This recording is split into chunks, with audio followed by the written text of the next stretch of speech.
Gravação iniciada, hoje é 1º de outubro de 2024, declaro aberta a sessão da segunda Câmara Julgadora do Tribunal de Impostos e Taxas. Bom dia a todos, bom dia Oswaldo, que está no nosso apoio. Nós estamos com a composição titular hoje, eu na presidência, o doutor Argos Gregório, vice-presidente, Samuel de Oliveira Magno e Daniela Gonçalves completam aqui a composição da Câmara. Pela representação fiscal, Antônio Carlos Nóbrega Tortello. Nós temos 4 processos em pauta, 2 inscrições para sustentação oral. Antares do Brasil e Elite e também Ebazar, né? Vamos iniciar, então, o processo da Antares do Brasil.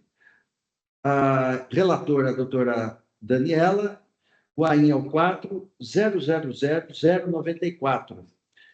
Presente aqui para sustentar oralmente o doutor Rafael Roberto Pérez Caropreso. Eu, então, passo a palavra à ilustre relatora para que nos apresente rapidamente o processo. Em seguida, eu abro a palavra ao ilustre advogado. Doutora Daniela, com a palavra. Obrigada, senhor presidente. Processo da autuada Antares, número 4000094, contém uma única infração relativa a crédito indevido do ICMS, relativamente aos impostos destacados em notas fiscais de recebimento de mercadorias em seu estabelecimento, arroladas no documento denominado demonstrativo anexo 1, decorrentes de importações desembaraçadas em Vitória, no Espírito Santo, através de operações por conta e ordem do contribuinte paulista, utilizando-se de preposto como a importadora Cotia Trading, beneficiária do incentivo fiscal chamado Fundap.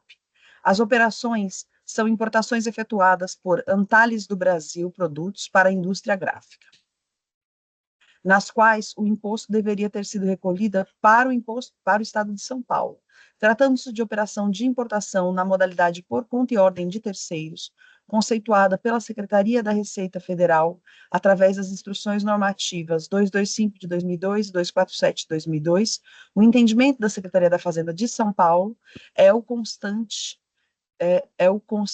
da decisão normativa CAT 3 de 2009, a qual estabelece que o ICMS devido pelo desembaraço aduaneiro deve ser recolhido no estado onde se localiza o adquirente, sendo apenas admissíveis os créditos decorrentes destes valores e imputados os créditos decorrentes do recolhimento às outras unidades da federação pelo fato de existir erro na identificação do sujeito ativo do ICMS.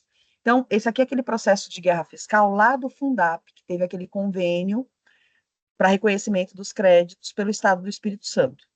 E aí o contribuinte apresenta a documentação, num primeiro momento foi negado a ele o reconhecimento dos créditos, ele apresentou a petição, no primeiro momento foi negado a ele o reconhecimento desses créditos, e o processo sofreu várias diligências para verificação por parte do fiscal autuante e do delegado, que é a autoridade competente para fazer esse reconhecimento,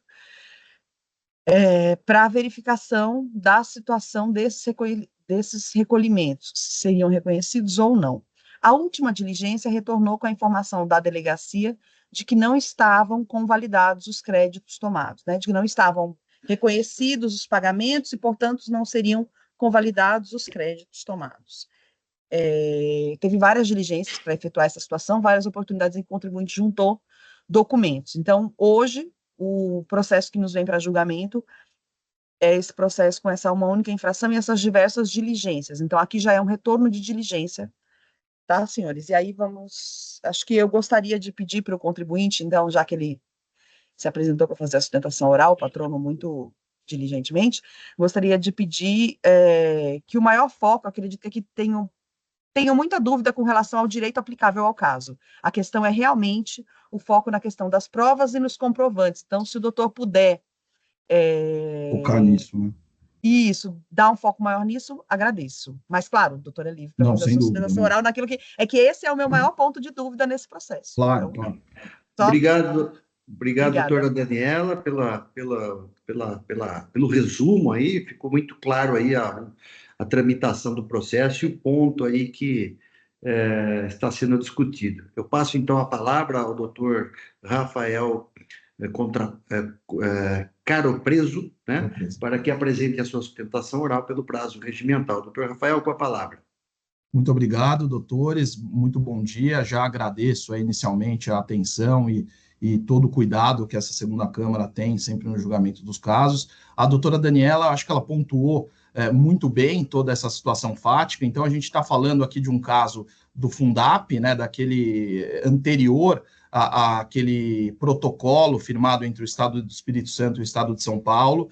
Então, quando se tinha uma dúvida de questão de importação por encomenda versus importação por conta e ordem, e aí os estados lá atrás, em 2019, depois em 2010, protocolo, convênio, e aí o decreto de 2010 do Estado de São Paulo, eles acabaram, né, fazendo um acordo, e aí entenderam que, caso houvesse o recolhimento do ICMS em algum dos estados, então se você faz o desembaraço pelo Espírito Santo, como foi o caso, havendo o recolhimento no Espírito Santo do ICMS, a empresa localizada aqui no estado de São Paulo, como é o caso da recorrente Antares, ela poderia se valer, né, se creditar desse imposto debitado. E isso foi uma situação estanque, né, no tempo, então teve nesse determinado período, que é justamente o período aqui que está sendo analisado por esse tribunal. O processo, então, ele já tem mais de 10 anos, ele começou em dezembro de 2011 e não teve ainda uma decisão de recurso voluntário, muito por esse motivo de que tiveram algumas idas e vindas, né, de diligência para o agente fiscal que lavrou o auto, depois tentativa da DRT, não foi para a DRT, e assim vai. A Antares, excelências, e aqui é muito importante, toda essa documentação exigida, né, porque quando foi lavrado o auto, entendeu-se que não teve a apresentação da documentação dos comprovantes de recolhimento do ICMS para o Estado do Espírito Santo. Esses recolhimentos não são da Antares, esses recolhimentos são da Cotia Trade. E aí até, ao invés aqui do agente fiscal intimar a Cotia Trade, que nem é parte aqui no processo, ao invés de diligenciar para que a Cotia Trade apresentasse esses documentos, não. Incumbiu, né, trouxe essa incumbência para a Antares, e a Antares, de forma alguma, nunca deixou de cumprir com essas exigências, que até são fora, né, do que seria possível, notificou até um paralelo aqui dos autos, isso não está nos autos porque nem precisaria, mas teve que notificar extrajudicialmente, Cotia, uma certa discussão, um sabor ali que não seria necessário. A Cotia Trading, até isso já em 2018, então, franqueia todos os documentos necessários, absolutamente todos os documentos, vai com a recorrente até o posto fiscal, porque esses documentos são da Cotia. O livro, o registro o livro, registro de saída, livro de apuração, as guias de pagamento, todos da Cotia, propriedade da Cotia, né? Não é da Antares. Mas a Cotia, até de forma muito colaborativa, vai lá e fornece todos os documentos que a recorrente pedia porque o agente fiscal havia pedido, né? Numa primeira conversão em diligência do Dr. Belmar Costa Ferro, ele determinou que o agente fiscal que tinha lavrado o auto, então verificasse que todos os documentos que nós havíamos apresentado eram ou não passíveis de comprovação do débito do imposto, do pagamento do imposto no Espírito Santo. Inicialmente, a recorrente apresentou a CND da Cotia, era uma certidão negativa de débitos do período, o que, obviamente, se é negativa, né, confirma que houve o recolhimento de todo o ICMS. A fiscalização e aí o agente fiscal que lavrou o auto não ficou satisfeito e exigiu borderô por borderô, né, comprovante por comprovante do ICMS de todas as operações. Isso foi franqueado para fiscalização, entregue, inclusive tem aqui os comprovantes do fiscal recebendo os documentos originais da Cotia. A gente ia de táxi até Cotia Trade e levava até o posto fiscal, entregava tudo. Posteriormente, a fiscalização entendeu, ainda já numa segunda diligência, estou indo um pouco mais para frente do tempo, só para contextualizar os senhores, que parte dos documentos estava ilegível, os documentos juntados nos autos, né, em que pese tem ali toda a comprovação de que o fiscal recebeu os originais da Cotia Trade. Vamos lá de novo em Cotia Trade, notifica de novo, obtém novamente aqueles mesmos documentos, apresenta novamente para o fiscal, junta a cópia autenticada, um pouco melhor, as outras até a gente entende que já estava legível, mas não vamos, né, se pegar, né, em qualquer armadilha e vamos entregar absolutamente todos os documentos. E quais são esses documentos, excelências? São as DIs, todas as notas fiscais, todas as guias de liberação da mercadoria sem a comprovação do recolhimento do ICMS, porque então a gente está falando aqui do Fundap, né? Você importava, a Cotia Trade importa a mercadoria, ela não paga o ICMS na importação, ele é diferido para a saída. Então, temos lá a comprovação de que esse ICMS foi diferido para a saída. E, posteriormente, na saída do Espírito Santo para São Paulo, tem uma nota fiscal da Cotia Trade, nota fiscal também juntada aos autos. Nas últimas folhas do processo, excelências, nós juntamos um memorial e, ao final, foram tantas idas e vindas que a gente, para tentar facilitar, trouxe ali umas tabelinhas com folha dos autos.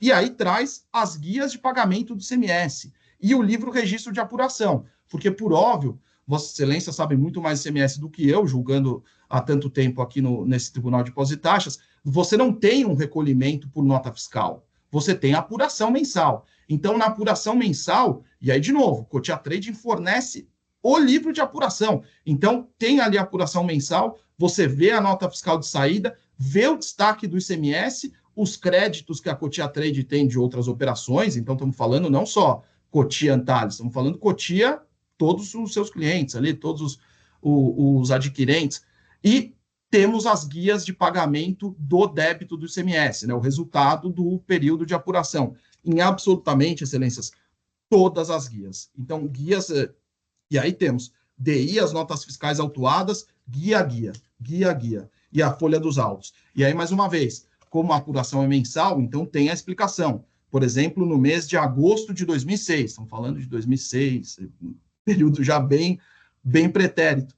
Tem lá a apuração do Fundap no mês, folhas 1067, 3.427.969,46. Aí as guias, somar os valores recolhidos e aí as folhas. Toda essa somatória dá exatamente os 3.427.000, que é justamente o que está no livro de apuração.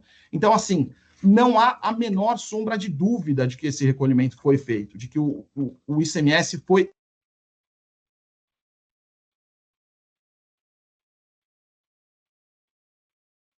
Por favor, Rafael, o seu microfone está fechado. Ficou mudo.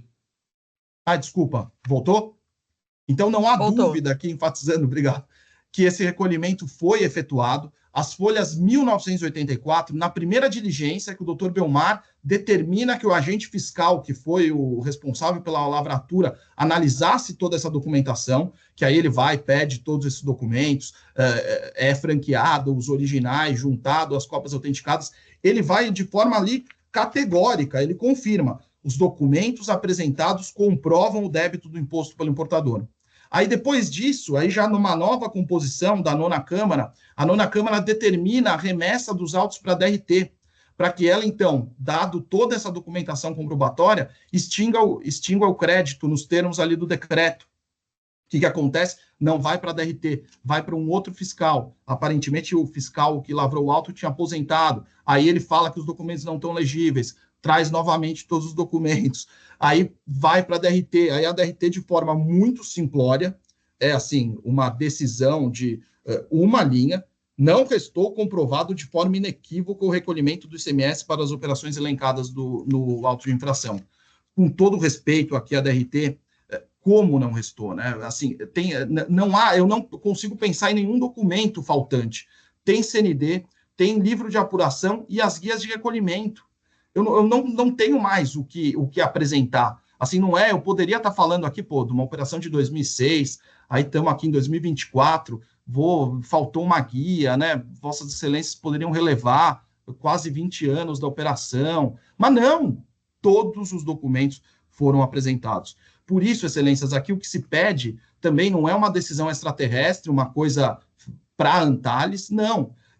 Eu não sei aqui, aí vou chutar, não sei se centenas, milhares de decisões, mas esse problema que teve do Fundap, a época de 2019, de 2009, 2010, ele foi um problema que os estados entenderam que deveria, sim, ser convalidados os créditos e reconheceram, para aí o meu chute, centenas, milhares de contribuintes, o estado de São Paulo, sei que um número muito grande, acompanha a pauta aqui do Tite, Vossa Excelência sabe, era um tema, tanto é que teve o bendito do protocolo, depois o convênio, o decreto.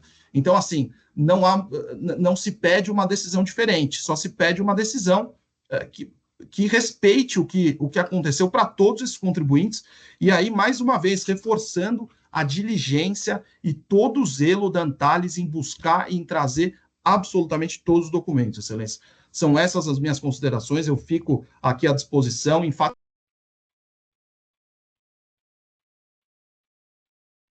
Doutor Rafael, fechou de novo o microfone. Fechou de novo. Caramba. Mas estava concluindo. É que, vou até tirar o teclado. Estava concluindo, só enfatizar que trouxemos o memorial, as últimas folhas dos autos, com essas tabelas, para tentar ajudar Vossas Excelências na análise dos autos e reforçando todos os documentos comprovando o recolhimento do CMS foram trazidos, em que pese toda essa dificuldade, porque não era da Antares e sim da Cotia Trade. Fico aqui à disposição e certos de que teremos um desfecho nesse caso que já perdura desde 2011. Muito obrigado. Obrigado, doutor Rafael. Cumprimento pela sustentação oral e esclarecendo aí esse ponto probatório aí solicitado aí pela ilustre relatora. Foi bem esclarecedor aí a sua sustentação oral. Eu passo, então, a palavra à doutora Daniela. Doutor José Aurivaldo, eu realmente eu não trouxe o voto hoje e eu queria realmente ouvir a sustentação oral do doutor patrono e trarei o voto numa próxima oportunidade. Agradeço, doutor Rafael, foi muito esclarecedor. Obrigado, doutora Daniela. Fico à disposição também. Doutora Daniela. Doutor Rafael, o processo, então, sai... vai Pode ser devolver para devolvido mim. para o relator, né? Nós vamos aqui retirar a pauta de hoje e vai retornar aí acredito que brevemente esse processo retorne para a gente concluir esse julgamento, né? Então, a relatora pediu aqui para devolver o processo, para que ela possa analisar melhor todas essas questões que o senhor colocou, tá? Então, agradeço aí a presença. Eu que agradeço. Um bom dia, uma boa sessão aí para os senhores. Até mais. Obrigado. Muito bem, passamos então ao próximo processo da pauta. Tem aqui Elite e Ebazar que estão... na verdade, só o Ebazar pediu sustentação oral, se inscreveu para a sustentação oral, que é a doutora Flávia, que já está presente. Então, vamos ao processo, o AIN 5.012.033, Elite Comércio de Eletrônicos e Ebazar como solidário. Eu sou o relator. Vou fazer aqui um breve resumo do processo. Uma só acusação é falta de pagamento de imposto por recebimentos de mercadoria sem documentação fiscal. Essa apuração foi feita por meio de levantamento fiscal com fundamento no artigo 509 do RICMES. O solidário consta como Ebazar, fundamento no artigo 11, incisos 14 e 15 do RICMES, né? Então, a questão aqui, a decisão de primeira instância manteve integralmente os termos da acusação fiscal, né? E o que se discute aqui é o seguinte: a Elite realizou operações sem emissão de nota fiscal, né, pelo e-commerce. E o Ebazar ele está sendo considerado solidário porque não prestou as informações solicitadas pelo fisco. Existem várias questões aqui alegadas pelas partes, que eu vou deixar aí para que a doutora Flávia possa apresentar aí sua sustentação oral. Então, eu passo então a palavra à ilustre advogada, a doutora Flávia de Mello Seixas Pereira, para que apresente a sua sustentação oral pelo prazo de 15 minutos, que é o prazo regimental, pelo Ebazar, que é o solidário. Doutora Flávia, com a palavra. Obrigada, ilustre presidente. Bom dia a todos os juízes, representantes da Fazenda, do Tite. Eu até cumprimentaria meus colegas, mas acredito que não tem ninguém. Eu serei bem breve, tá? Pois nessa sustentação a gente gostaria de destacar especificamente 2 pontos do recurso ordinário. Sei que você já fez um breve resumo, mas também vou tentar dar uma resumida no caso. O auto de infração ele foi lavrado contra a recorrente, bazar.com.br LTDA, na condição de responsável solidária, com base no artigo 11, inciso 14 e 15 do RCMS de São Paulo, no valor histórico de R$ 1.122.388,58, em decorrência de operações realizadas pela empresa Elite Comércios Eletrônicos, que é a autuada principal, usuária da plataforma virtual da Ebazar, como vendedora. Para uma contextualização, a Ebazar ela faz parte do grupo Mercado Livre e está sendo responsabilizada pelo ICMS, ICMS-ST, devidos pela Elite Comércio, a autuada principal, em razão de recebimento de mercadorias sem documentação fiscal pela empresa vendedora. A Secretaria da Fazenda notificou a Ebazar a apresentar relatórios mercantis das operações de 31 de maio a 31 de dezembro de 2019. Em defesa, a Ebazar apresentou tempestivamente impugnação administrativa, argumentando a subsistência da autuação, requerendo improcedência do auto de infração e a sua exclusão do polo passivo dos autos, visto que não há o que se falar, pelo nosso entendimento, em responsabilidade solidária. Em primeira instância, foi julgado precedente a acusação fiscal do auto de infração. Então, em segunda instância, foi interposto o recurso ordinário aqui em julgamento, reforçando os pontos da impugnação administrativa, que seriam a impossibilidade de atribuir ao marketplace a responsabilidade pelo recolhimento do ICMS, devido pelo vendedor na aquisição das mercadorias posteriormente vencidas, da incompatibilidade do artigo 11, inciso 14 e 15 do RCMS de São Paulo, com os artigos 121 e 124 do CTN e artigo 146, inciso 3º da Constituição, da falta de tipicidade da multa prevista pelo artigo 85, inciso 3º, a linha A da Lei 6.374 de 89, da ilegalidade da aplicação de multa sobre juros de moro e, principalmente, em relação à inexistência de responsabilidade tributária solidária pela não aplicação do artigo 11, inciso 14 e 15 do RCMS de São Paulo, no presente caso, e da inocorrência das hipóteses previstas por esses artigos. Como eu tinha citado anteriormente, esses são os 2 pontos que queremos destacar aqui nessa sustentação, quanto à inexistência de responsabilidade tributária solidária e a inocorrência das hipóteses previstas pelo artigo 11, inciso 14 e 15. Como mencionado, então, a responsabilidade solidária foi atribuída à recorrente com base em supostos ilícitos fiscais praticados por terceiros nas operações de compra e venda realizadas em ambiente virtual da Ebazar, Mercado Livre, tendo como suposta omissão de informações pela não entrega de documentos à fiscalização.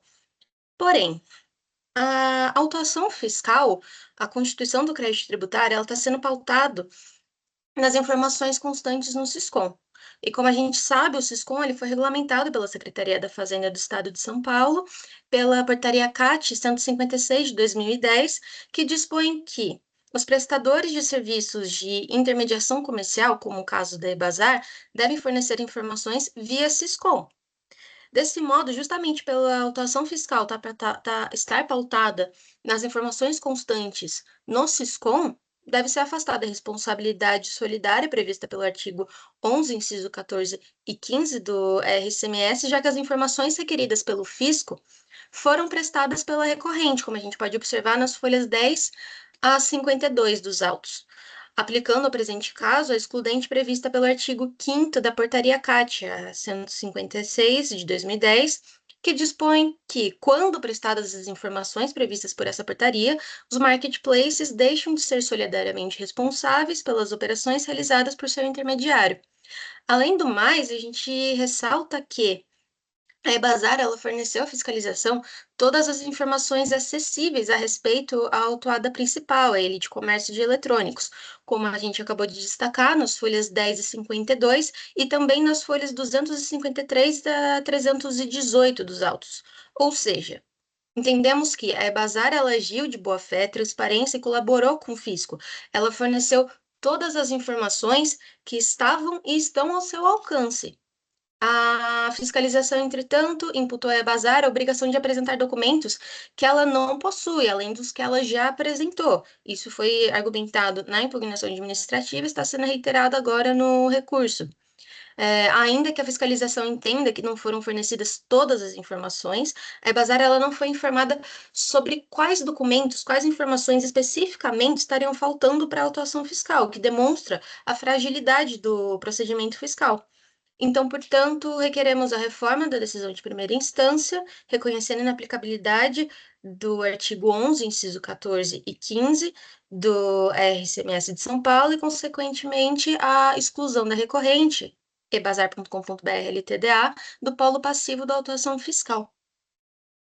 Seriam essas nossas argumentações para o momento. Obrigado, doutora Flávia. Cumprimento pela sustentação oral e pela objetividade aí de suas alegações, muito direto aí nos pontos aí que a Solidária defende o seu recurso. Eu passo, então, a leitura do meu voto. O voto é um tanto quanto longo, mas eu vou tentar sintetizar dentro do possível, tá? Bom, existem aqui algumas questões de conhecimento que são comuns aqui, os dois alegaram, as duas partes passivas alegaram, né? Então, eu estou afastando aqui a ilegalidade do cálculo da multa atualizada em razão da súmula 13. Também a questão da confiscatoriedade da multa fiscal, uma vez que o artigo 28 veda discutir matéria ou julgar matéria de índole inconstitucional, né? Então, como é o caso da confiscatoriedade da multa, né?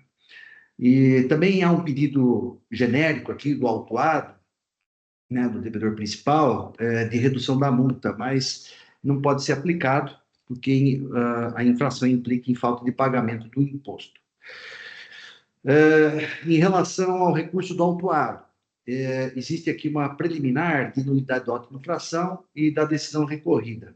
Então, o AINha de falta de pagamento do imposto, tendo em vista o recebimento de mercadoria sem documentação fiscal, cujas diferenças de entradas foram apuradas por meio de levantamento fiscal específico e saídas realizado com fundamento no artigo 509 do RICMES, tendo a fiscalização juntados os documentos aqui que eu relaciono, que vai de folhas 7 até 340.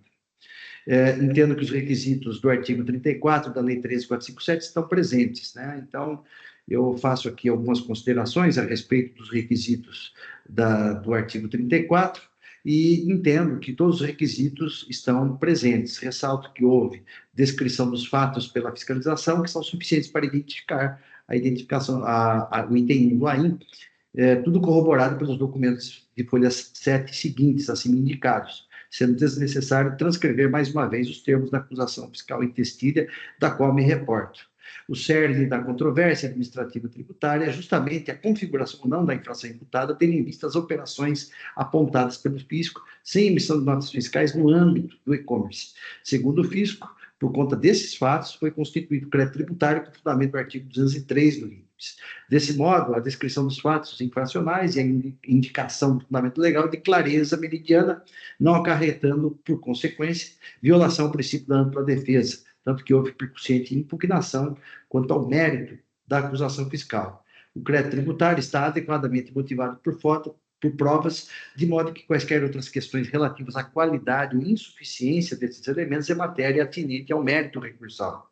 Assim, deve ser rejeitada a eiva apontada pelo autuado em seu recurso, conforme as asserções feitas até as folhas 522. A decisão do primeiro grau, por sua vez, analisou todos os documentos da defesa do contribuinte, sobretudo aos documentos que deram origem ao demonstrativo do SISCOM, de modo a esclarecer como a fiscalização constatou as irregularidades fiscais. Vejamos os itens 11 a 14 da decisão recorrida de folhas 461, que adopto como razões de decidir. Aqui eu transcrevo os itens 11 a 14 da decisão recorrida. Destaque que não há qualquer precariedade probatória, nem nulidade da decisão de primeiro grau por falta de apreciação de provas ou de fundamento da parte passiva. Quanto ao mérito do recurso do autuado ainda, aduz o contribuinte basicamente que não cometeu qualquer infração à legislação tributária. Também alega incorreção do levantamento fiscal, uma vez que foram considerados dados de uma planilha analítica sem indicação, eu preciso corrigir aqui depois, indicação de dados das notas fiscais, fazendo deduções com base apenas em dados do Siscom, bem como que está havendo dupla tributação e que as operações não ocorreram. Assevera a autuada, em seu apelo, que a infração imputada não se coaduna com a operação por ela realizada na internet, que é chamada de dropshipping, uma vez que apenas intermediou vendas e não efetuou nenhuma compra de mercadoria. Após minuciosa análise das provas dos autos, do longo arrazoado recursal do autuado, entendo que a decisão do primeiro grau deve ser mantida por seus próprios fundamentos. Consta dos elementos dos autos que o autuado é comerciante varejista, especializado em eletrodomésticos e equipamentos de áudio e vídeo, possuindo KNAI para tanto. Comércio varejista especializado de eletrodomésticos e equipamentos de áudio e vídeo, realizando vendas por meio de intermediador comercial em ambiente virtual, na espécie através do Mercado Livre e Bazar. A fiscalização apurou por meios disponíveis, mormente através do Siscom, graves irregularidades em relação ao e-commerce, realizadas pela Elite, por meio do Bazar, também conhecido como Mercado Livre. Desta forma, a Elite, ora recorrente, fora notificada e renotificada as folhas 95, 120 e as folhas 121 a 123 para apresentar informações relevantes sobre suas operações. A autoridade fiscal solicitou a apresentação de livros e documentos fiscais, bem como para apresentar os relatórios correspondentes às operações que, em tese, teriam sido efetuadas através do mercado eletrônico, do comércio eletrônico. Contudo, o contribuinte desatendeu as referidas notificações fiscais. Apenas na terceira notificação, as folhas 163/164, é que houve resposta do contribuinte às folhas 175/178, esclarecendo que não teria realizado o volume total de operações, indicando que a fiscalização deveria apurar os valores das operações junto às plataformas eletrônicas de venda. Entretanto, a referida resposta confirmou que a Elite realizou operações mercantis, caindo por terra o argumento de que praticou apenas dropshipping, tanto que em seu KNAI é de número tal comércio varejista. Nesse sentido, me reporto as considerações da representação fiscal, as folhas 590 a 593, itens 35 a 38, que adoto como razões de decidir. Assim é que a fiscalização requisitou informações financeiras ao Mercado Livre, as folhas 179/138, mas tal solicitação não foi atendida. Em verdade, o Mercado Livre apresentou informações diferentes das solicitadas, equivalente ao não atendimento, de forma injustificada. Ora, o fisco elaborou demonstrativo indicando todas as operações realizadas através do Mercado Livre, conforme folhas 15/52 dos autos. O relatório circunstanciado, as folhas 8, apontou esse aspecto nos seguintes termos, que aqui eu transcrevo. Foi constatado que grande parte das mercadorias vendidas estavam desacompanhadas de documentação fiscal, justificando o arbitramento por meio de levantamento fiscal nos termos do artigo 509 do RICPS. Nessas condições, entendo que a fiscalização se desincumbiu do ônus probatório, porque havia necessidade de outros elementos para apurar a infração fiscal apontada. E aqui eu faço algumas considerações ao supedâneo, né, que levantamento fiscal tem e que foi perfeitamente aplicável ao caso, né? Cito aqui o artigo 18 da Lei 13.457, artigo 74 da Lei 63.74/89 e os artigos 509 aqui, e 509-A do RICS. Então, eu entendo aqui que pela interpretação aqui dos dispositivos que eu mencionei, caem por terra os argumentos do contribuinte que o levantamento fiscal na espécie é ilegal ou precário. Os elementos a serem considerados pela fiscalização para fins de levantamento fiscal não está restrito ao exame de estoque inicial e final, uma vez que a norma acima citada não é taxativa, mas sim exemplificativa. De start, o fisco pode se valer de todos os elementos lícitos para apurar a prática de infrações quando as declarações do contribuinte não merecem fé como ocorre no presente caso. As circunstâncias na espécie autorizam o fisco de prova indiciária para embasar a acusação fiscal do item 1 do AIN, já que as operações, inegavelmente, foram omitidas e sem embasamento em documentos fiscais. O contribuinte poderia, tanto durante a ação fiscal,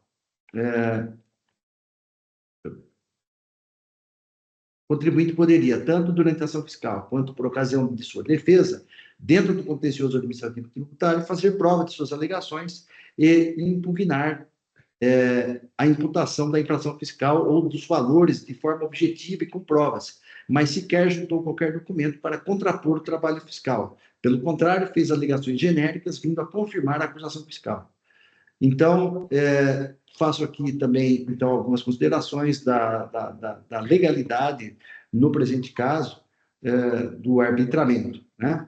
Então, verificado, então, que houve a diferença de apurados valores por arbitramento, e não tendo o contribuinte apresentado qualquer prova para elidir a presunção fiscal, mostra-se ilícita a aplicação do artigo 509. No que tange aos critérios apurados pelo fisco, entendo que são adequados e razoáveis, e não há que se falar, portanto, em ausência de provas.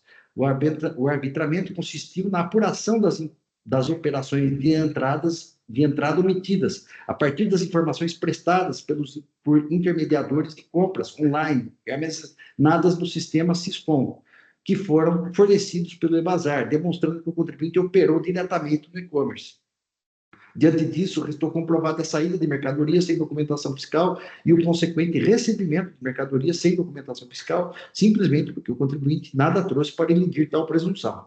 Assim é que o arbitramento se deu pelas entradas com base em valores de saída de acordo com o demonstrativo fiscal de folhas 10/93 dos autos.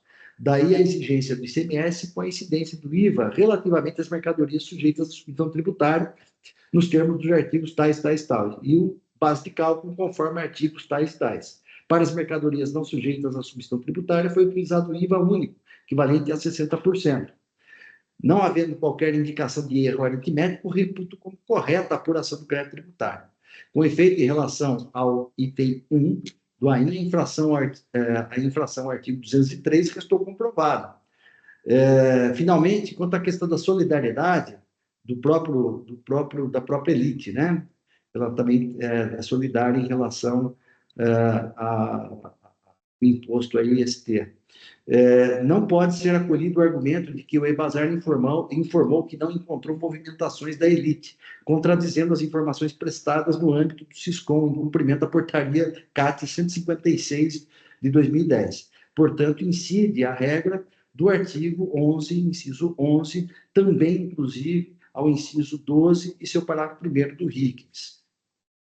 Ora, o contribuinte, no meu sentir, considerando as provas dos autos e suas alegações, algumas contraditórias, demonstrou interesse comum nas operações realizadas, dado que ficou provado que a elite foi quem realizou diretamente as operações, bem como o dolo, consistente no objetivo de sonegar imposto ao não emitir notas fiscais. Por tais razões, desprovejo o apelo do particular nessa parte, ficando mantido o lançamento fiscal em textilha. Finalmente, quanto aos juros, entendo que foram corretamente aplicados, consoante a novela Súmula 10, porque o período de apuração já estava na vigência do decreto 62.761 de 2017. Então, por tais razões, eu nego o provimento ao recurso do autuado. Passo, então, ao recurso do solidário. Repisando a acusação fiscal do item 1, refere-se à falta de pagamento de imposto pelo recebimento de mercadoria sem documentação fiscal, cujo valor foi apurado por meio de levantamento fiscal nos termos do artigo 509 do RICMS. Infere-se que para o arbitramento das mercadorias sujeitas à submissão tributária foi usado o IVA, já disse isso, né? E aquelas não sujeitas, o equivalente, o IVA único equivalente a 60%. O ICMS está sendo exigido por solidariedade, fundamento do artigo 11, incisos 14 e 15 do RICMS, em face do Ebazar. Infere-se que as provas dos autos demonstram a saciedade e cometimento da infração perpetrada, além do que o arbitramento por meio de levantamento fiscal observou os ditames legais. Então, isso eu já fui bem objetivo e aprofundado no item anterior. O auto de infração vem instruído com os seguintes documentos que aqui eu relaciono. As operações foram claramente demonstradas pela fiscalização em documentos, planilhas, e o arbitramento considerou todas as informações disponíveis nos registros fiscais e o IVA previsto em lei. A decisão do primeiro grau foi pela manutenção do crédito tributário lançado, tendo em vista as provas dos autos, bem como houve reconhecimento da solidariedade com fundamento no artigo 14 e 15 do RICS. Com efeito, quanto ao mérito, o solidário apresentou em seu recurso as seguintes questões: impossibilidade de arbitramento de responsabilidade solidária pelo marketplace, pelo pagamento de ICMS na aquisição das mercadorias do vendedor, que posteriormente foram vendidas; inexistência de responsabilidade tributária solidária pela não aplicação dos artigos 11 e 15 do RICS, ao caso concreto, eis que houve informações prestadas ao fisco; incompatibilidade do artigo 11, incisos 14 e 15 do RICS com os artigos 121 e 124 do CTN e normas constitucionais; cancelamento do AIM, uma vez que os fatos descritos não guardam relação com a hipótese legal da sanção tributária do artigo 85, inciso 3, letra A, da Lei 6374/89. A representação fiscal pugna pelo improvimento do apelo do particular, alegando que a solidariedade tem aplicação porque o solidário deixou de apresentar documentos que tinha acesso. Também pontua que a capitulação da multa está correta e os juros foram escorreitamente calculados. Esses os pontos controvertidos. Muito bem. No que tange aos argumentos do recorrente de impossibilidade de atribuição de responsabilidade solidária ao marketplace pelo pagamento do ICMS da aquisição das mercadorias do vendedor, que posteriormente foram vendidas, inexistência de responsabilidade tributária pela não aplicação do artigo 11, incisos 11 e 15 do RICS, ao caso concreto, porque houve as informações foram prestadas, incompatibilidade do artigo 11, incisos 14 e 15 do RICS, com os artigos 121 e 124 do CTN. Todos esses argumentos serão analisados em conjunto, posto que se entrelaçam e se confundem, máximo no que diz respeito ao elemento subjetivo do dolo. A atividade principal do solidário é notória. Consiste na prestação de serviço de intermediação e disponibilização de plataforma virtual para que as pessoas físicas e jurídicas possam comprar, vender, pagar, anunciar e enviar produtos para que as lojas comercializem seus produtos em ambiente eletrônico. No entanto, o sujeito passivo, na condição de marketplace, pode concorrer com a infração praticada pelo contribuinte de fato de direito, devedor principal, ainda que haja venda posterior de produto adquirido pelo vendedor, se verificado dolo, fraude, conluio, ou se não forem prestadas não forem apresentados os documentos conforme incisos 14 e 15 do artigo 11 do RICS, que assim estão redigidos, que eu transcrevo. No presente caso, consta dos autos que o solidário deixou de atender à fiscalização quanto ao fornecimento de documentos e informações, malgrado regularmente notificado. Diante de start, a configuração da solidariedade é inegável. Verifica-se que o recorrente solidário foi devidamente notificado para prestar informações às folhas 234 dos autos e, em resposta por e-mail, afirmou que a Elite não realizou movimentações conforme folhas 246. Sobre esse aspecto, a representação fiscal detalhou a conduta do solidário, que, para mim, evidencia má-fé. Portanto, destaco o seguinte trecho do excerto de folhas 601 e seguintes das contrarrazões, que adoto como razões de decidir. E aqui eu transcrevo os itens 58 até 71 das contrarrazões da representação fiscal, como integrante dos meus fundamentos. Ressalte-se que andou bem o julgador de primeiro grau quando imputa dolo no cometimento da infração, da qual tinha pleno conhecimento e, de forma consciente e deliberada, sonegou a informação da qual detinha, concorrendo com a sonegação fiscal. O recorrente solidário afirmou com todas as letras que não encontrou movimentações mercantis da Elite, contradizendo as informações prestadas no âmbito do SISCOM em cumprimento da portaria CAT 156. Para o direito tributário, eu faço aqui algumas considerações sobre o reconhecimento da solidariedade e e indico aqui que, para o direito tributário, basta o dolo genérico, não específico, né?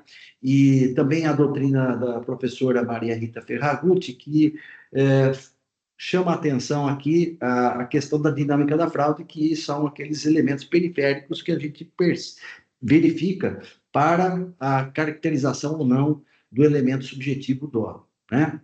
Então, em seguida aqui, eu adiantando aqui no meu voto, né? Também faço algumas considerações a respeito dos efeitos da solidariedade, né? Então, no campo do direito tributário, para fins do artigo 124.1, em princípio, a solidariedade somente se admite quando os sujeitos estejam no mesmo polo da relação jurídica tributária ou se numa relação jurídica mercantil, ambos os vendedores e compradores, ou ainda quando o terceiro participa da fraude. Com efeito, tendo em vista o dolo, incide a regra do artigo 124.1 do CTN ou dos incisos 11 e 12, combinado com os incisos 14 e 15 do mesmo artigo 11 do RICMES, diante do comportamento solidário. Em casos muito semelhantes desses autos, estou falando agora em relação à solidariedade, nós temos um precedente aqui da segunda Câmara Julgadora que julgamos nesse mesmo sentido, reconhecendo a solidariedade em relação à solidariedade marketplace, que também era Ebazar, então, muito parecido o caso que nós julgamos aqui não faz tanto tempo. Então, é o AIN 5012011, né? Então, que eu transcrevo aqui a ementa desse julgado. Eu faço aqui, eu registrei aqui no meu voto, que esse acordo ele não está lá no repertório de jurisprudência do TIT. Não sei se vocês chegaram a verificar, Tony, aí até, não sei, de repente a gente poderia verificar internamente, mas no repertório lá de jurisprudência do TIT consta a decisão que admitiu o recurso ordinário, não a ementa desse acordo. Mas no andamento processual, ele consta lá, o acordo está lá, publicado regularmente no andamento processual. Então, todos podem checar aí esse julgado pelo andamento do processual desse precedente aqui. Então, por todo exposto, eu estou com fundamento no artigo 11, incisos 14 e 15 do RICMES, entendo que é compatível os artigos 120 e 124 do CTN quando presente o elemento subjetivo dolo do sujeito passivo, como acontece no presente caso, então estou mantendo o item 1 do AIN em relação ao solidário. Também tem uma questão aqui de erro na capitulação da multa. Alega o recorrente que os fatos descritos não guardam relação com a hipótese legal da sanção tributária do artigo 85.3, letra A, da Lei 6374/89. Essa questão também já foi enfrentada nesse precedente que eu acabei de dizer, né? Que é a mesma alegação que o contribuinte solidário faz, né? Que o contribuinte solidário não, que o solidário faz. Então, indico mais uma vez o AIN 5012011. Com efeito, a capitulação da sanção tributária está correta. A acusação fiscal é de falta de pagamento do imposto, tendo em vista o recebimento de mercadoria sem documentação fiscal, cujas diferenças foram encontradas de entradas foram apuradas por meio de levantamento fiscal específico de entradas e saídas, realizado com fundamento no artigo 511. Então, eu transcrevo aqui o artigo 85, inciso 3, letra A, da Lei 6374/89. Então, no presente caso, tratando-se de recebimento de mercadoria desacompanhada de documentação fiscal, é inegável que os fatos relatados no AIN se subsumem à hipótese legal acima transcrita. Então, diante disso, eu estou entendendo que há perfeita subsunção do fato à norma, né? E, então, estou afastando, né, a alegação nessa parte. Então, eu estou conhecendo em parte, de ambos os recursos ordinários, e na parte conhecida estou negando provimento, esse é meu voto, submeto aí aos meus pares para discussão.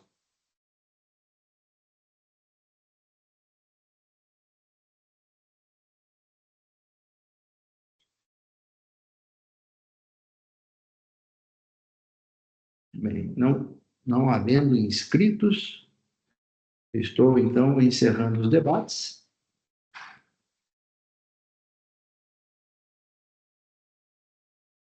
Eu peço que os senhores juízes confirmem presença para a quórum de votação.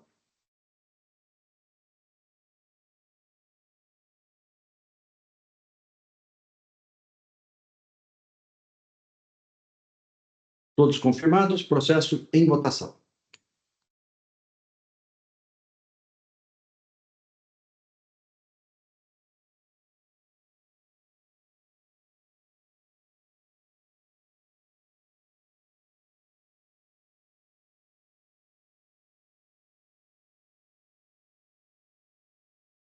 Senhor presidente, eu não sei Pois se não? meu voto, não sei se meu voto é registrado ou não, porque veio a tela vermelha aqui.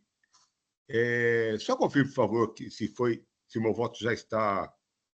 Não? Não registrou seu voto. Então, deixa eu ver o que está acontecendo aqui. Talvez eu dê bom, não, ele entrou aqui na primeira tela. Deixa eu ver se agora ele entra de novo. Que deu tela vermelha aqui, hora que eu gravei o voto. Não chegou a registrar aqui, não. Mas agora acho que vai, vamos ver. Agora foi. Agora foi. Muito bem, votação encerrada. Proclamo o resultado do julgamento. Recursos ordinários do autuado e do solidário, conhecido em parte, e na parte conhecida, negado provimento, à unanimidade.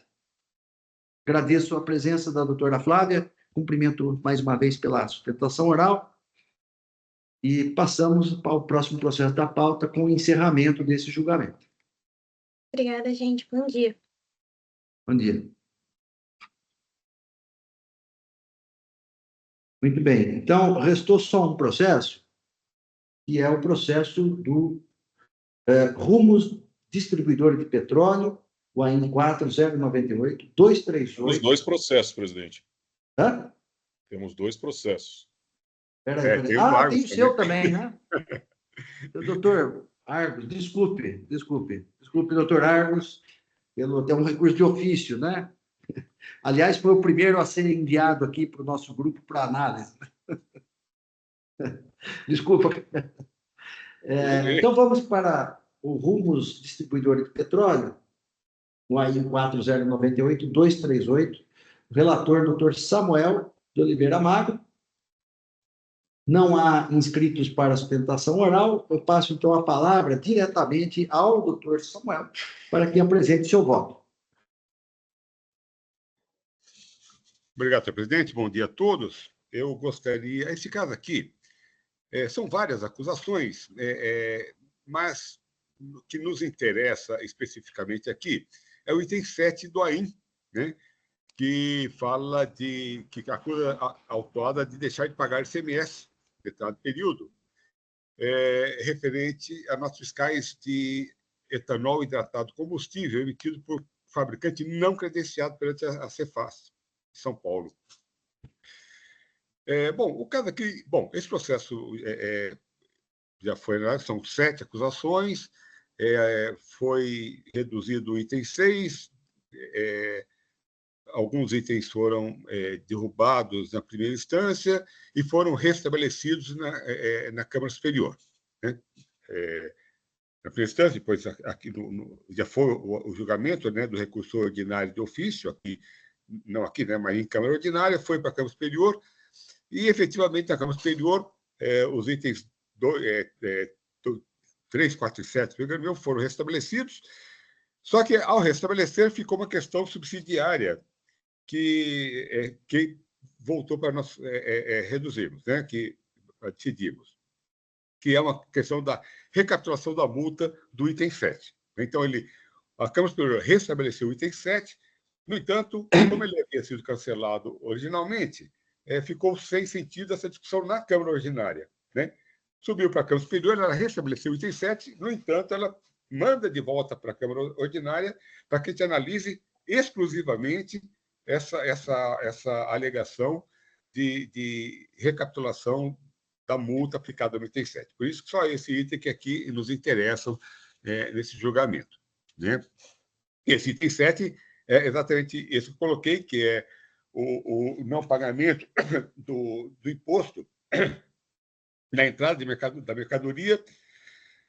Como o senhor sabe, no RICNUS, quando o contribuinte compra o álcool, o etanol, né, combustível hidratado, de uma usina não credenciada, esse imposto fica deferido para o comprador no momento da entrada da mercadoria no estabelecimento, né? E aí tem todo o procedimento que eu coloco no meu voto, vocês já tiveram acesso ao meu voto, né? Que ele lança a débito na entrada da mercadoria, se for o caso, lança crédito, se não for o caso, se não puder ter o crédito, não vai lançá-lo e tal, e essa é a situação. Bom, e aí seguimos nós aqui, e aí o contribuinte, então, vem, coloca, então, com a alegação. Eu vou ler rapidamente aqui para ver se parte do meu voto, até para que eu também me verifique aqui se tem algum erro de português ou coisa assim, né? Conforme expresso no acordo formatado pela Câmara Superior, a única matéria passível é essa que eu coloquei aqui, né? E aí, continuo falando. A autuada, por sua vez, entende que a penalidade prevista na linha C do mesmo inciso é a mais adequada ao caso em tela, tendo em vista que todos os documentos encontram-se regularmente escriturados, sem destaque de CMS, conforme comprovado nos autos, né? Então, o que ela coloca lá é o seguinte: olha, não, todos os documentos de entrada foram registrados. Então, o caso, então, é o caso da linha C do inciso 1 do artigo 85 da lei do ICMS, que fala da infração de falta de pagamento de imposto nas seguintes hipóteses. E aqui ele coloca: emissão ou escrituração do documento fiscal de operação ou prestação tributada, como no tributado isenta, erro na aplicação da alíquota, na determinação da base de cálculo, ou erro na apuração do valor do imposto, desde que, nesse caso, o documento tenha sido emitido e escriturado regularmente. E continuo eu aqui. O fato de ter escriturado os documentos fiscais de entrada, apontado pela autuada como ensejador da aplicação da penalidade, tem caráter subsidiário às condutas infracionais tipificadas naquela linha, servindo apenas como condição necessária para a sua aplicação. Tal fato é irrelevante se a conduta verificada no caso concreto não for aquela ali prevista. No caso dos autos, não se trata de emissão de documentos fiscais nem de prestação de serviço. No caso desses autos, que não trata de emissão de documentos fiscais nem prestação de serviços, essa linha C tipifica, basicamente, a conduta de falta de pagamento do imposto por escrituração do documento fiscal com algum erro quanto à natureza da operação, alíquota, base de cálculo ou apuração do valor do imposto. Nenhum erro foi apontado nos documentos fiscais que lastrearam as operações de execução, e sua regular escrituração foi expressamente admitida no relato da infração. A falta de pagamento do ICMS deu-se por outra causa, que é a falta de escrituração a débito do imposto diferido nessas operações no RICNUS, como determina o artigo 116 do RICNUS que eu transcrevo. Não se trata de erro na apuração do valor do imposto, mas de inexistência de apuração de imposto. A autuada não procedeu à obrigatória apuração do ICMS, que se iniciaria com a escrituração desse débito não lançado no RICNUS. A penalidade combinada foi corretamente capitulada no artigo 85.1L da Lei 6374, de 89, pois nenhuma das outras alíneas desse inciso previa a situação verificada nesses autos. E não é possível cotejar o caso aqui analisado, porque tinha uma discussão aqui também com relação a isso, que ela traz um outro aí, em que parte dessas operações foram lá nesse aí encapsuladas nessa linha C que ele está querendo. E nesse outro aí, esse item foi excluído por duplicidade de exigência, né? Então, lá ele foi excluído, então ficou para ser analisado nesse aí aqui. E continua, então, aqui. Não é possível cotejar o caso aqui analisado com o AIN número tal, com os documentos que a autuada trouxe aos autos das folhas tais. Não vieram aos autos as decisões proferidas naquele processo, de forma que nos é impossível conhecer, inclusive, seu desfecho. No entanto, dos documentos trazidos, podemos concluir alguns fatos. Em primeiro lugar, a captação da penalidade na linha C do inciso 1 do artigo 85 da Lei 74, está coerente com a infração relatada de erro na apuração do imposto originado de cálculo incorreto a menor no campo outros débitos do livro de registro de apuração do RAIC, do ICMS. Infração distinta da narrada no presente auto de infração. Em segundo lugar, ainda que as operações tratadas naquele AIM tenham sido incluídas no presente, elas representam apenas uma pequena parte desse, que exige imposto num montante 7 vezes maior. Por fim, se a situação daqueles autos é a mesma da aqui tratada, como alega a autuada, aquele AIM deveria ser cancelado por erro de acusação, pois aqui ela foi perfeitamente narrada. E aqui fala da aplicação do 112 CTN, né? Em alguma dúvida, eu falo que não se aplica, porque não há nenhuma dúvida com relação a isso. É assim, pelo exposto, nos limites impostos pela Câmara Superior, conheço o recurso ordinário e nego-lhe provimento. Então, senhores, esse meu voto é apenas uma análise aí jurídica do caso. Fico aí à disposição se há alguma dúvida, que vocês tenham, alguma discussão. Obrigado, presidente.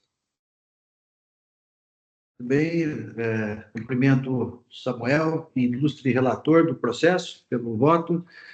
Samuel, a questão aí só envolve o item 7 a respeito da multa, né? É isso, é só esse a discussão. Exclusivamente. Tá? Porque o item 7 ele foi cancelado já na Câmara Superior. Né? Só que tinha uma. Foi cancelado, não. Ele foi restabelecido integralmente na Câmara Superior. Né? Só e aí devolveu para. Como havia essa discussão que veio no recurso ordinário, ou veio lá na impugnação, mas não tinha sentido, né, ser discutida, porque a Câmara ordinária cancelou o item 7. Então, ele não fez essa discussão da capitulação. Se seria C ou se seria L. Então, a Câmara Superior mandou para a gente só para discutir isso daí. Tá? Bom, eu vou me manifestar aqui, que é o seguinte: essa questão de sanção tributária é um tema que eu, de meu interesse, né, e até estudo a questão da sanção, e nós estamos falando de subsunção, né? Se o enquadramento está correto no item L ou no item C. O Samuel entende que, como ele deixou de apurar, é isso, né, Samuel? É isso. Seria o caso, verdade, né? É isso. E assim, é o seguinte, eu tô com dúvida a respeito dessa questão, né? Não tenho aqui, porque eu vou ao artigo 85, letra C, e nós temos aqui o seguinte: o que diz a lei, né?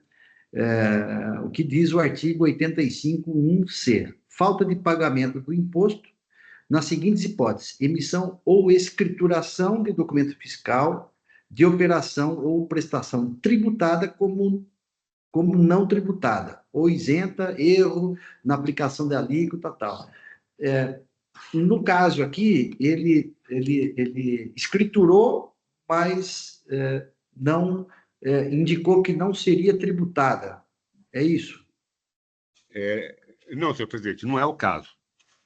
Não há nenhum problema, né, no documento. E talvez meu voto não tenha sido muito claro com isso, que eu fiz exatamente esse exercício. Né? Eu fui lá no item C e tentei subsumir a hipótese ao item C. Né? Que aí, como você disse. Então, não há problema na escrituração de documentos fiscais. Então, todos os documentos fiscais que foram emitidos pela usina Carolo, alguma coisa assim, ou seja, todos os documentos emitidos foram regularmente escriturados. Não é problema de escrituração, não há problema nos documentos, eles foram emitidos, inclusive com a expressa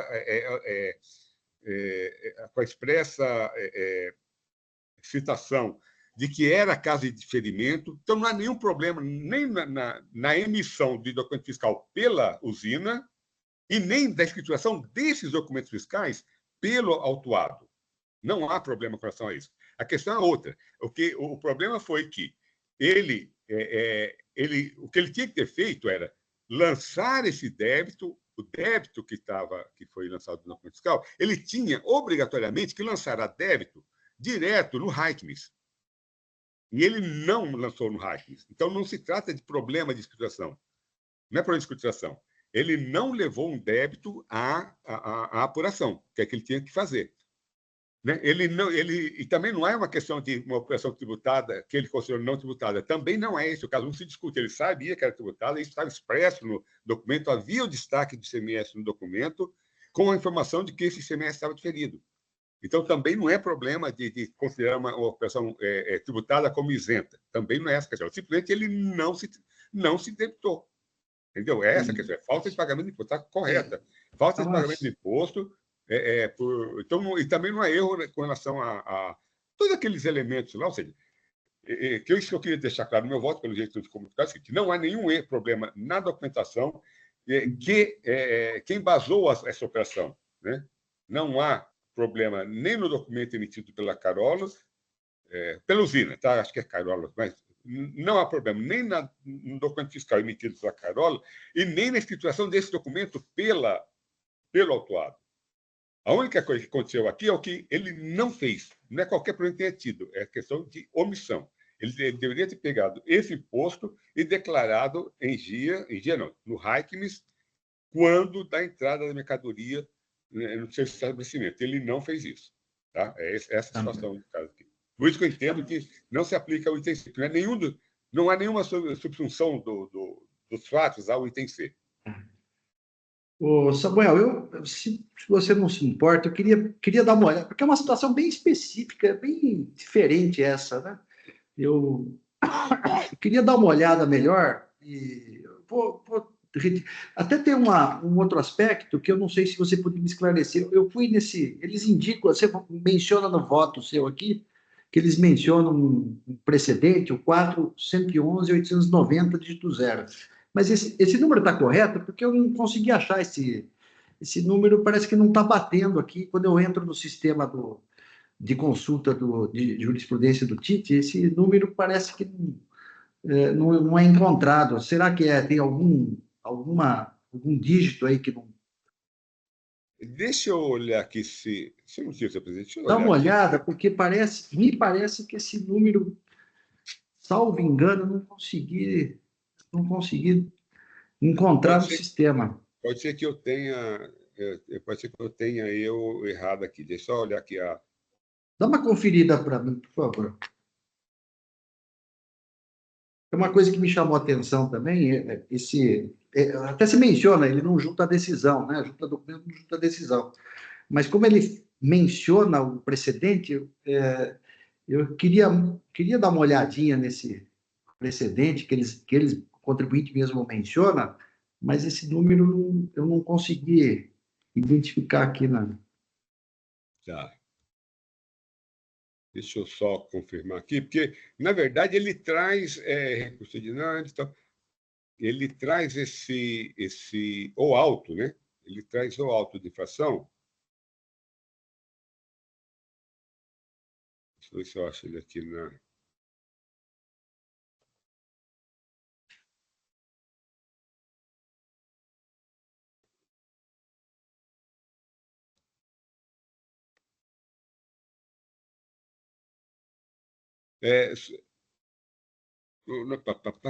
Fiz, tá. Isso eu fiz.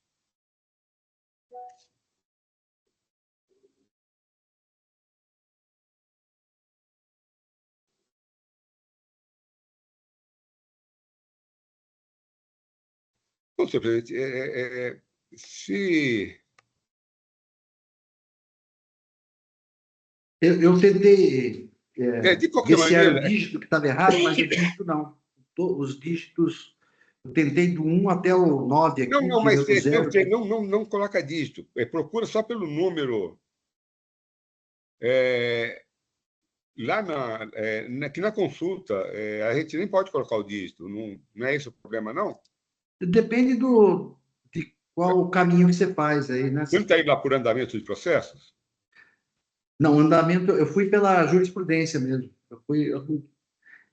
Não, procura, nesse caso aí, sempre. Até porque é o seguinte: o número do processo, na verdade, ele é o número sem o dígito, né? O número do Sim, processo. sim. Uhum. Se você procurar lá no andamento do processo, coloca sem o dígito, ele vai aparecer lá. Então, se você consulta pela jurisprudência, dependendo do caminho, você tem que colocar o dígito. Se colocar sem o dígito, é número do processo ou andamento do processo. Aí você não coloca o dígito.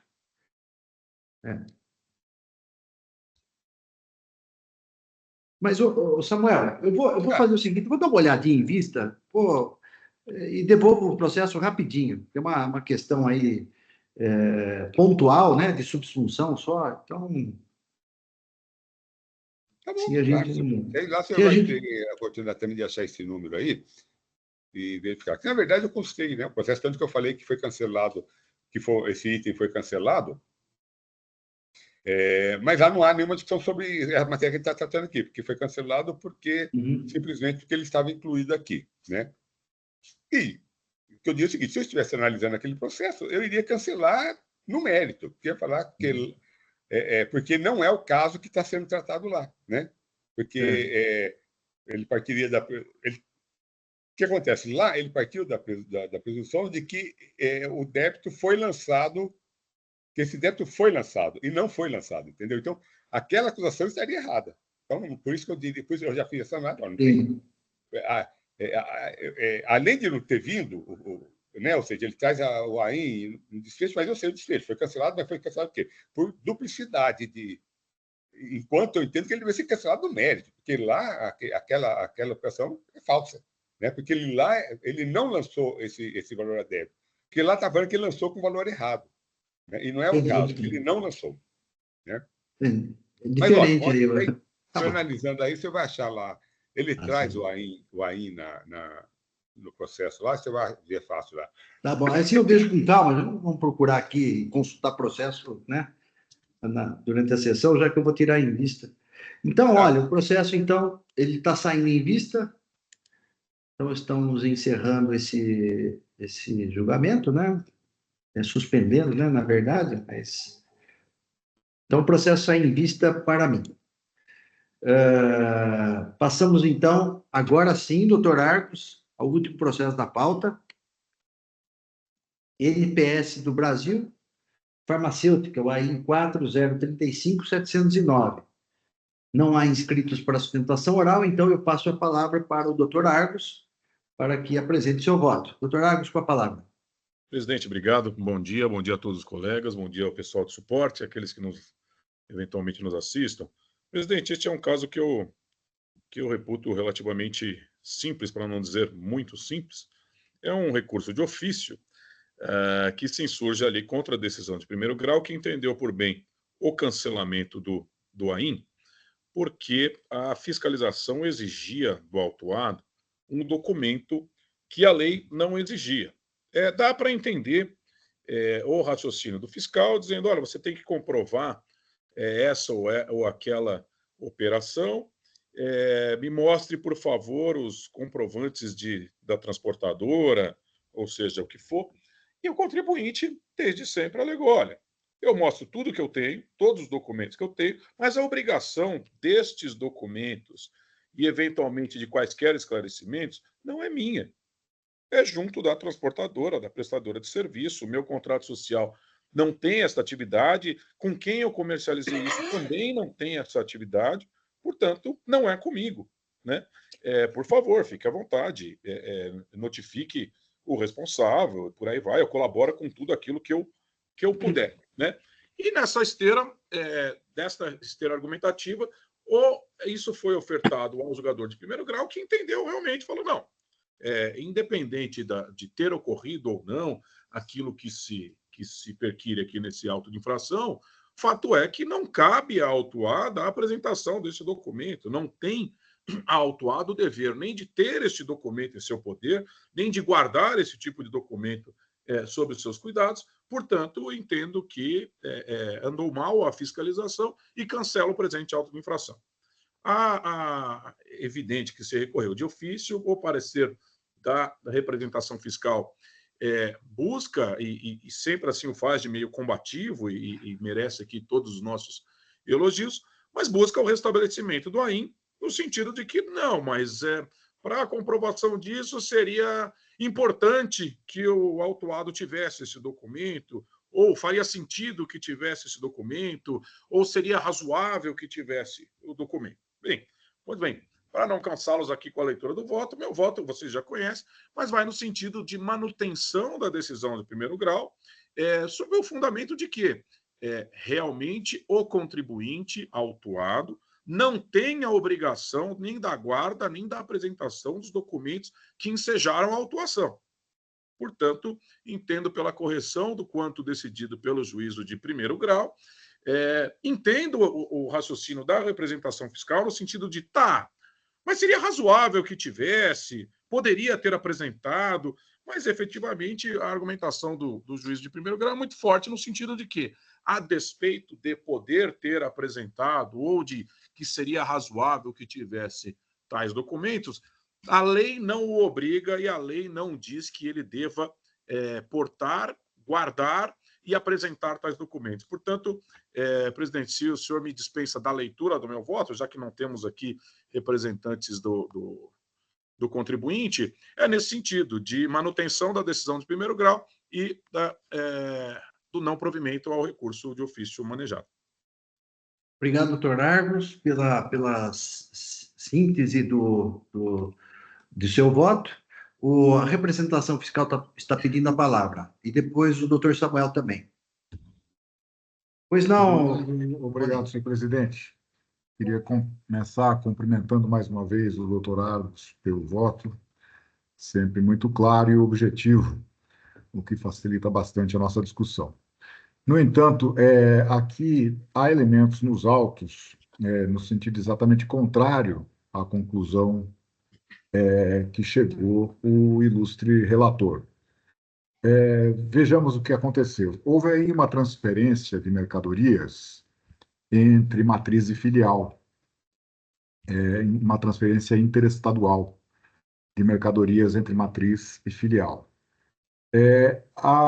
O estabelecimento que recebeu as mercadorias creditou-se e não apresentou nenhum documento para isso, dizendo que, olha, foi entre matriz e filial e nós não temos aqui o documento de transporte. No entanto, há nos autos alguns elementos bastante significativos, no sentido de que não só ele poderia ter os documentos de transporte, como deveria ter os documentos de transporte. Vamos lá. A primeira coisa é que, logo no relatório circunstanciado, as folhas 9, o fisco afirma com todas as letras que a autuada garantiu que ela fazia o transporte dessas mercadorias através de transportadoras, ou seja, através de terceiros. Existe nos autos também um contrato de prestação de serviços entre a autuada e uma outra empresa de logística, que não faz, evidentemente, exatamente transporte, mas cuida da questão do recebimento das mercadorias, do despacho e da gestão do estoque desse contribuinte, né? Nesse contrato, a gente verifica que a responsabilidade pelo transporte das mercadorias é da autuada. Está com todas as letras lá no contrato também, né? Então, seria de se esperar, nessas condições, que a autuada tivesse os conhecimentos de transporte relativos a essa entrada de mercadorias, justamente porque ele contratou de terceiros esse transporte, né? E deveria, portanto, apresentar essa documentação ao fisco, a fim de comprovar a sua escrituração fiscal. Não o fez, né? Então, temos aqui uma situação inusitada, eu diria, e temos um crédito lastreado em coisa nenhuma, na verdade, né? Com a justificativa ou com a explicação, né, porque essa situação explica, mas não justifica, né, de que esse transporte teria sido feito pelo próprio autuado. Por isso que eu não tenho os conhecimentos de transporte. Eu mesmo fiz o transporte. Só que essa afirmação, ela contradiz todos os elementos de prova constantes dos autos. Nesse sentido, pedindo licença ao doutor Argos, temos a impressão de que o auto de infração deve ser restabelecido integralmente e está correta a acusação feita pelo fisco e comprovada pelos elementos constantes do auto de infração. Era isso só, senhor presidente. Muito obrigado. Obrigado, Tony, pelas considerações aí e pelos esclarecimentos acerca da questão probatória. Doutor Samuel, com a palavra? Senhor presidente, assim, eu parabenizo o doutor Argos, né, pelo voto, e eu tendo a acompanhá-lo. No entanto, que eu olhei rapidamente ontem, depois que ele mandou o voto, esse processo, algumas coisas me deixaram um pouco inseguros com relação à conclusão alcançada pelo doutor Argos, que, em princípio, tende a acompanhar. Né? O voto está muito bem estruturado, só que esse voto parte de algumas premissas que, para mim, são falsas nesse processo. Eu acho que tem muitas premissas verdadeiras que talvez justifiquem o cancelamento do AIM, mas algumas certamente não. Né? A primeira delas é o argumento lá do contribuinte, quando ele coloca que, olha, que quando ele exige quando ele cita lá o convênio ICMS com relação, até onde eu entendi dos autos, um argumento sem nenhum sentido, né? Nenhum sentido, ninguém disse, ninguém teria dito uma besteira do tamanho que esse convênio ICMS de alguma maneira trataria da matéria que está tratando aqui. O que o fiscal falou, olha, o que eu quero são os conhecimentos de transporte, tal como regulamentado no convênio do ICMS, né? Então lá no recurso, na impugnação do contribuinte, ele coloca como se fosse um grande argumento, uma coisa que não faz nenhum sentido, né?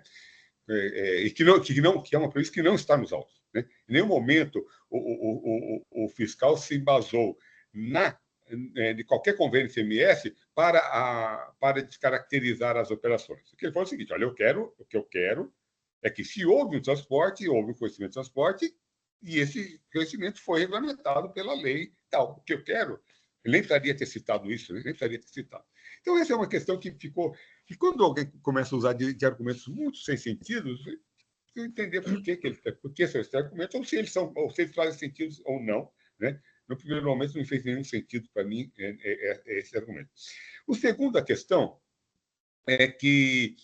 E aí, sim, que é uma fala do doutor Argos, que também não é uma premissa dos autos, que ele fala, olha, o contribuinte não tem obrigação de guardar... Não, eu olhei ele rapidamente, a menos que eu esteja muito equivocado e a menos que meu óculos tenha dado problema, entre as operações, há sim operações em que o transporte é a responsabilidade do autuado.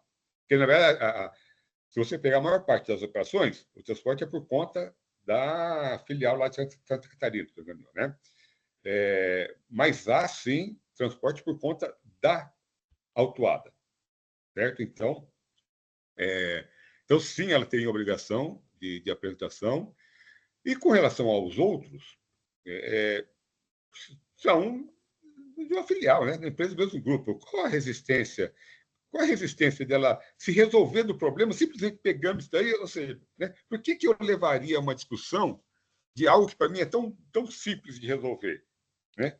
Você quer, o que você precisa para te acabar essa discussão, você nem fazer uma auto-infração, eu te apresentar os conhecimentos de transporte, é uma ligação que ele faz para a filial dele em 3, 4 dias, em 2 dias no máximo, ele já digitalizou tudo, mandou por e-mail, está na mão do fiscal. Né? Então, em que pese, né, como eu disse, o voto do doutor Argos é muito bem estruturado no sentido de quais os motivos que levaram a descaracterizar as operações. Eu queria entender melhor esse processo, porque realmente o fiscal também não iria...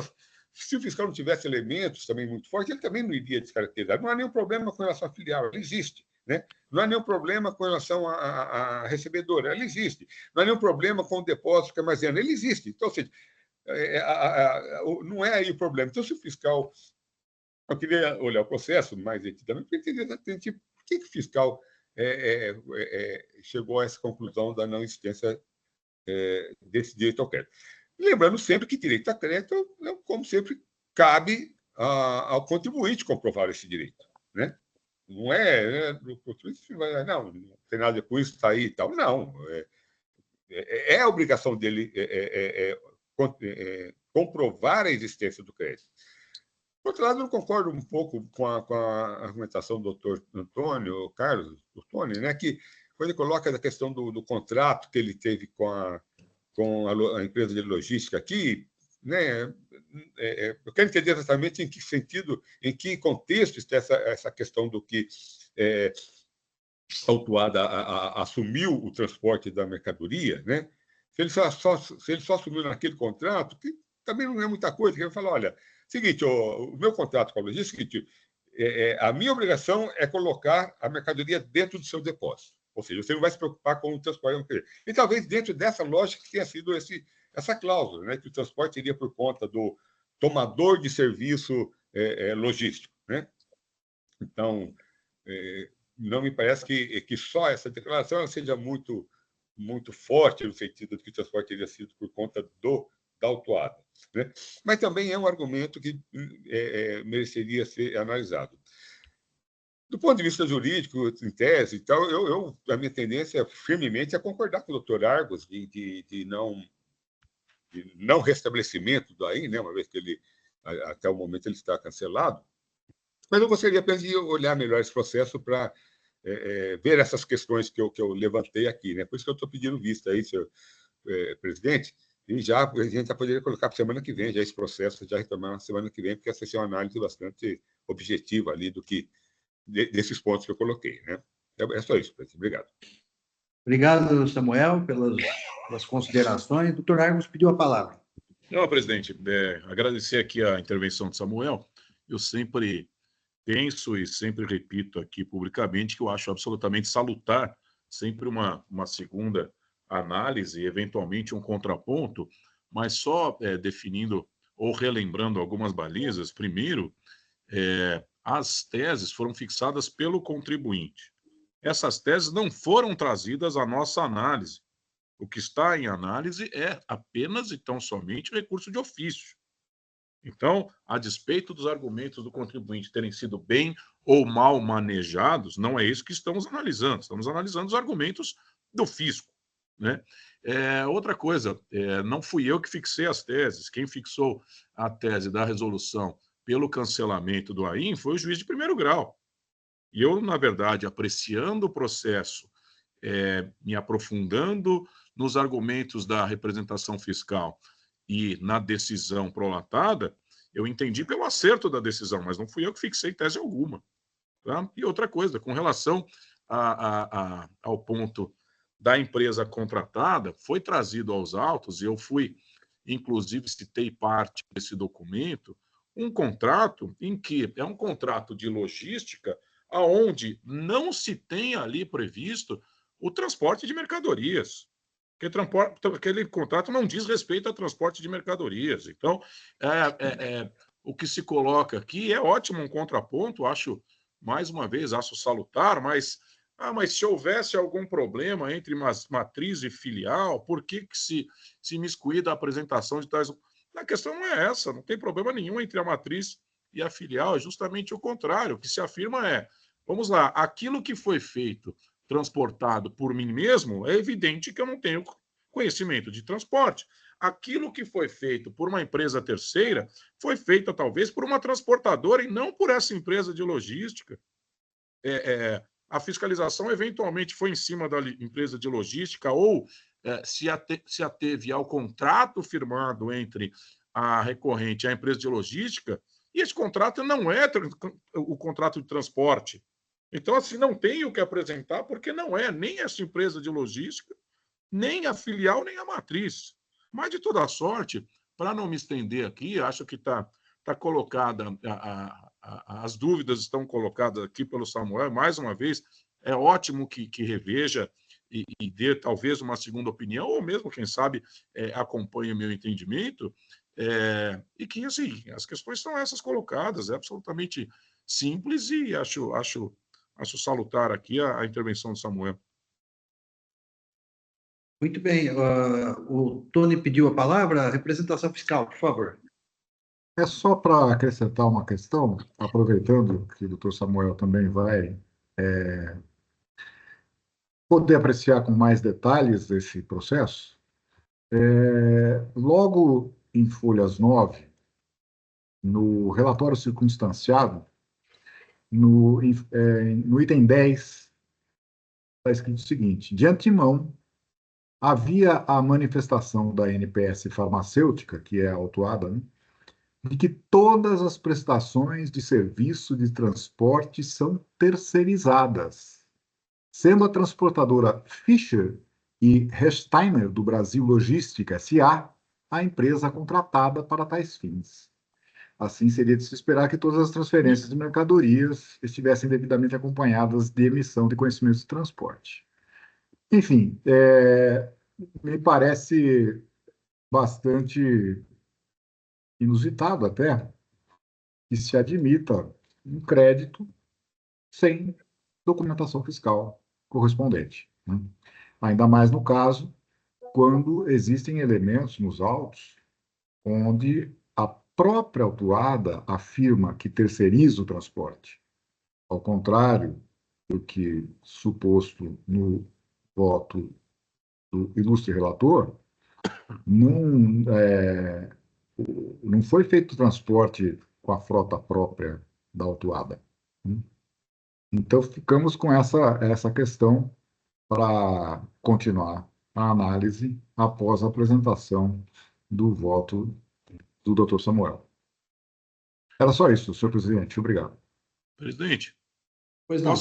posso só aproveitar aqui e colaborar com a leitura do item 14 da decisão, as folhas 420, em que o juiz diz o seguinte: assim, conforme se depreende dos autos, a afirmação do fisco de que resta prejudicada a comprovação de que as mercadorias objeto das operações listadas no demonstrativo 1 teriam circulado fisicamente e ingressado no estabelecimento auditado não reúne as mínimas condições de prosperar, exceto se houvesse provas indiciárias nesse sentido, não sendo este o caso dos autos, ou seja, não há no presente processo indícios que pudessem descaracterizar entradas de mercadorias no estabelecimento autuado, razão pela qual a exigência fiscal não procede. Então, e aí ele continua, tal entendimento não se sustenta, haja visto que o auditor fiscal autuante está exigindo documento fiscal que a autuada não estava obrigada a emitir, né? Então, como eu disse, quem fixou a tese foi o juiz de primeiro grau, que entendeu, olha, a despeito aqui do argumentado, não se pode autuar alguém exigindo um documento que ela não está obrigada, menos ainda no caso de inexistência de dúvida quanto à entrada das mercadorias. As mercadorias saíram de onde tinham que sair, entraram onde tinha que entrar, e o contribuinte foi autuado no sentido de crédito indevido porque não comprovou, não apresentou os conhecimentos de transporte ou a comprovação do transporte da mercadoria. Então, assim, mas eu acho que a questão merece aí uma outra apreciação. Fico aqui feliz com o interesse do Samuel e vamos ver a posição dele, enfim, um contraponto ou mesmo uma concordância. Mas, como eu disse, para mim está muito bem fixado pelo juízo de primeiro grau, razão pela qual eu tomei todas as vênias aqui de acompanhá-lo. É isso, presidente, nada mais. Então, eu acho que, como o processo vai sair em vista, os debates até foram produtivos, né? Porque a gente já vai formando aqui uma ideia do processo, mas eu acho que ainda tem a análise do Samuel, né? Então, Samuel, eu estou deferindo, então, a vistas do processo. O processo, então, sai em vista para o doutor Samuel. Muito bem. Então, com o encerramento deste julgamento, né, pelo menos por hora, nós cumprimos, então, a pauta. Estou, então, declarando encerrada a sessão de hoje da segunda Câmara Julgadora do Tribunal de Impostos e Taxas. Encerrado a sessão no EPAT, a ata já está disponível. Eu peço, então, para que o Oswaldo encerre a nossa gravação, agradecendo a todos e desejando uma boa semana a todos aqui da Câmara e a todos que nos ouvem também. Nos ouvem e nos vê, né? Oswaldo, pode encerrar, por favor. Encerrado, presidente.